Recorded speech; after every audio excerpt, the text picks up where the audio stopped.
Invite you and JB to make a few comments. Yes. JB's coming in. Yes. So you let us know when you're ready.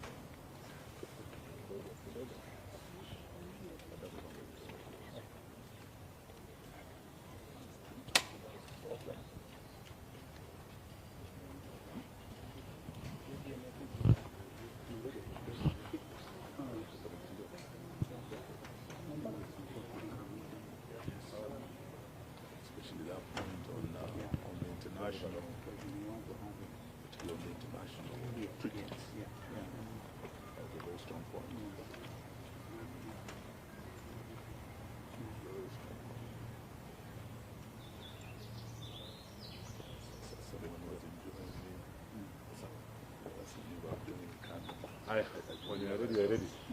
Wearing Gideon's color. Yes. Oh, we can start? Yeah. Okay. Yes, I think he'll join us. So thank you very much, ladies and gentlemen of the press.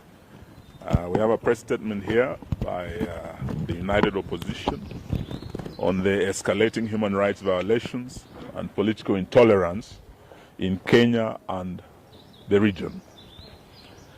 We, the United Opposition, stand before the people of Kenya and the international community, gravely alarmed by the heightened descent of our beloved nation into a state of repression, lawlessness, and political persecution.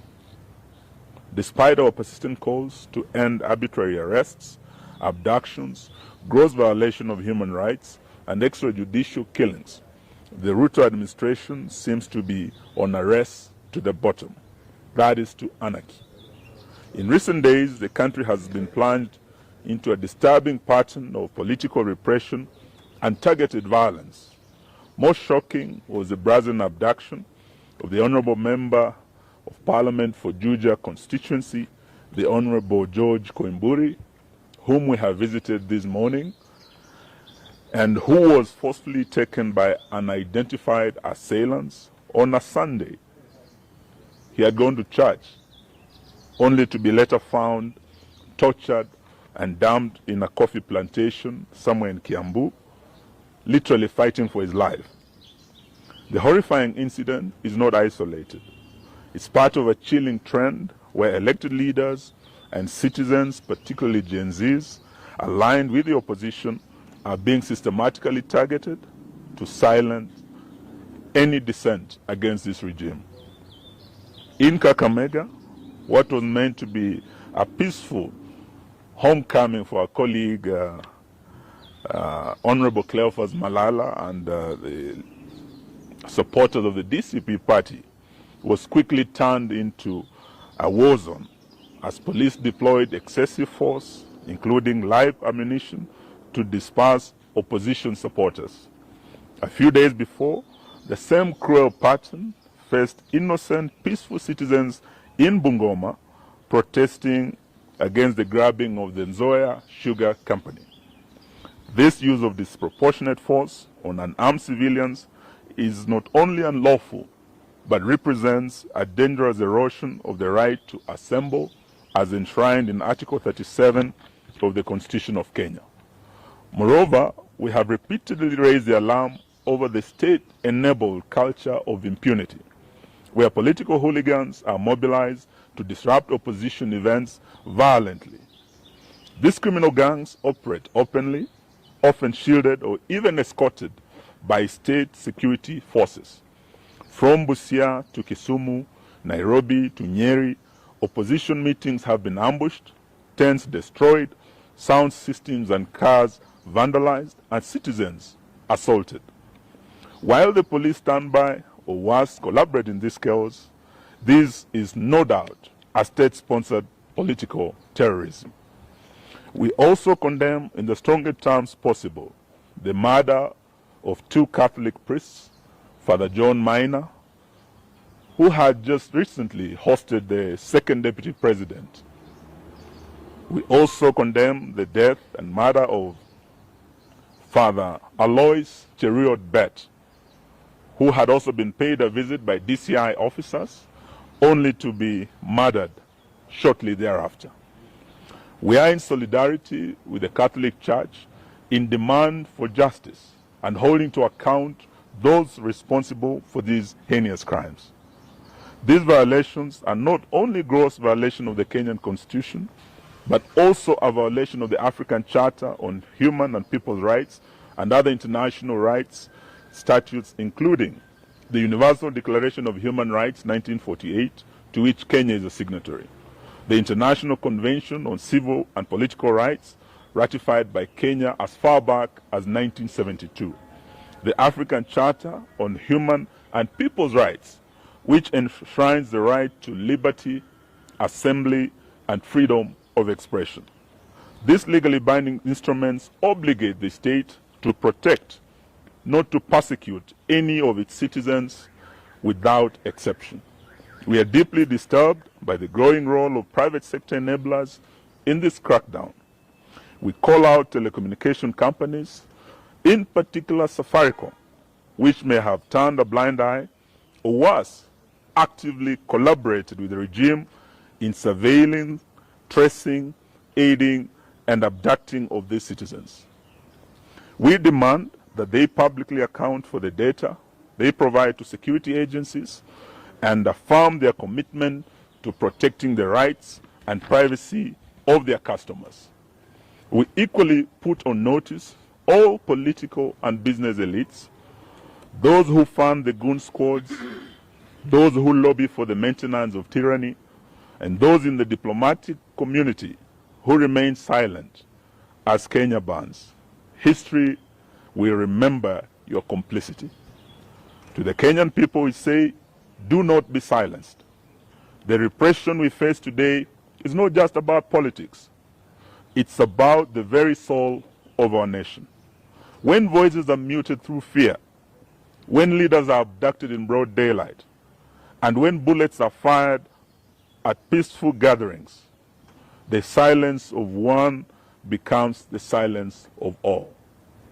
We urge every citizen, civil society groups, religious leaders, and international allies to stand in solidarity with us in demanding, 1, an immediate cessation of politically motivated violence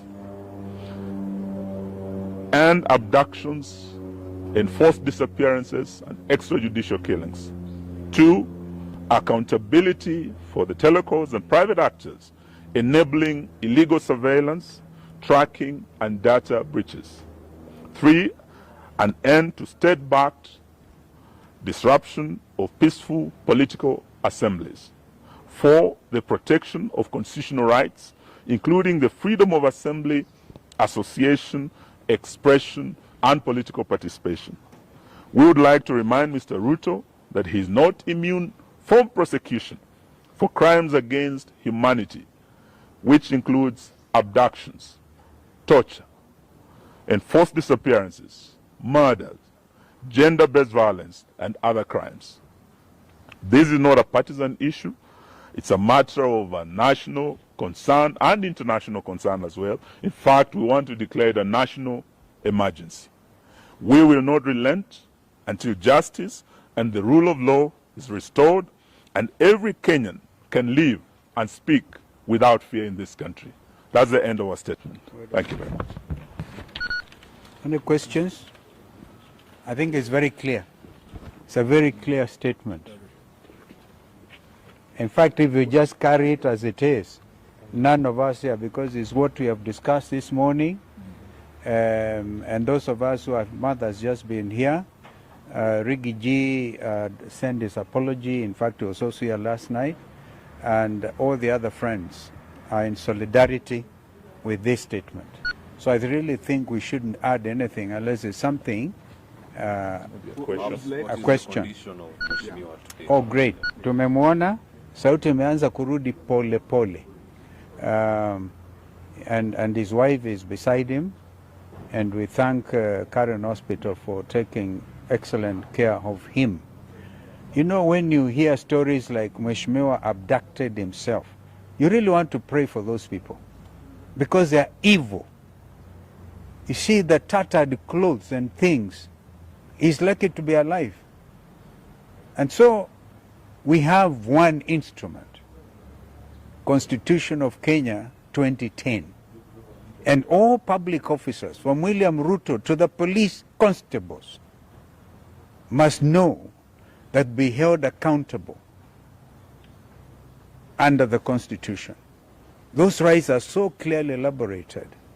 And so we want to say shame on anybody who thinks a Mheshimiwa like this can abduct himself. And you want us police to believe your story? So I don't want to add. What do you speak to the National Police Service saying they are unaware of the abduction and they are investigating the video circulating online? And to add on that, They are investigating themselves. he's even called for a presser. Who? At 2 p.m. Who? Douglas Kanja, the IG. Oh, And poor he's guy. likely to repeat the same Poor guy. If he repeats it, it's unfortunate. Yeah, there's an abduction squad. We go by what Rigathi Gachagua said last night. Special squad, you know, designed to make sure that there will be no opposition in Kenya. So let him issue a statement. But who will believe a policeman like Kanja today? Where his own people say, oh, Mheshimiwa abducted himself. And the man was almost dead. Okay, so, well, this is where it is. And we are not, by the way, Kenyans are very clear. Nothing will stop them from sending these people home. Are they not even on record saying, afadhali wajitetee because they know they'll go to prison? Well, the former Attorney General is here with us, immediate former. It's really, JB is with us.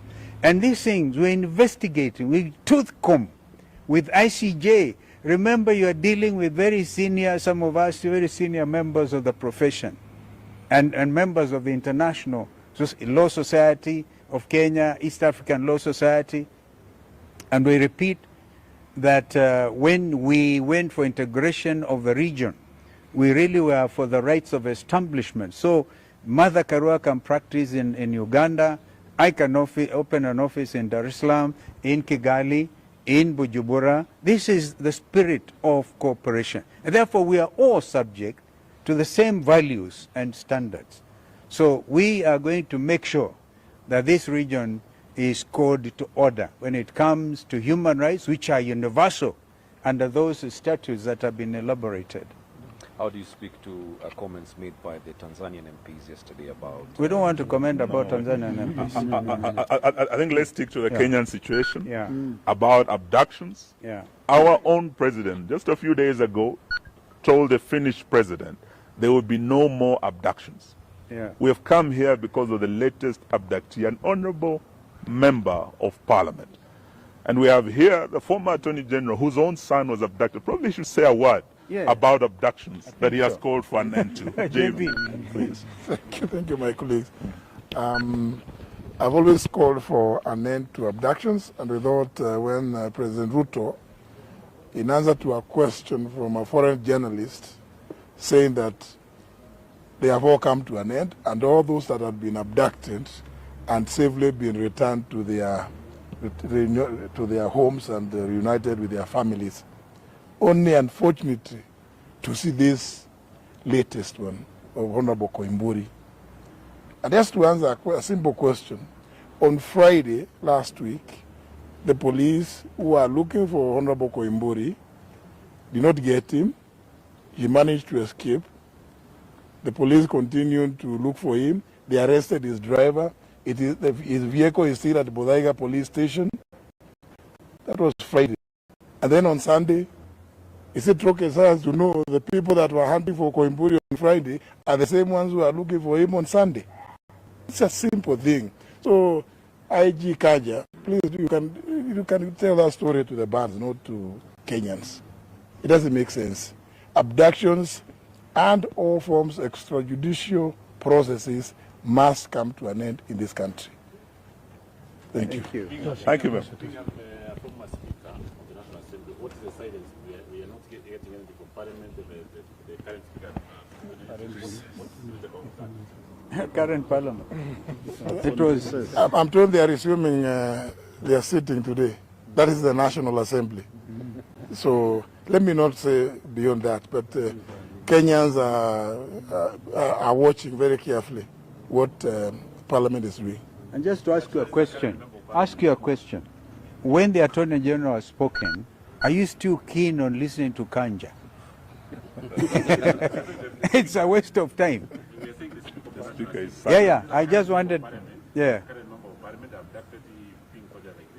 Yeah, we want to hear what they're going to say. They are resuming today. So let's hear what they're going to say. Naturally, we will expect that the National Assembly sitting this afternoon will move a motion of adjournment. Yes, move a motion of adjournment to discuss, because it's a serious case of insecurity. Yeah. It's just the other day that another member was shot and killed. Now again, yesterday or Sunday, another one is kidnapped, abducted, left for the dead. Surely, we expect no less than the House adjourning to discuss the matter of rising insecurity. Some of them, by the way, here, the Honorable Mule, and who else is there? Mawade is here. Understanding order number 20, move a motion of adjournment to discuss an urgent matter of national importance. So we expect that. And I think our members now, we give you instructions to do so. And let us see how many others remainder of what was state captured, hear what they're going to say. They're going to defend this gangsterism by the state. Asanteni. Thank you.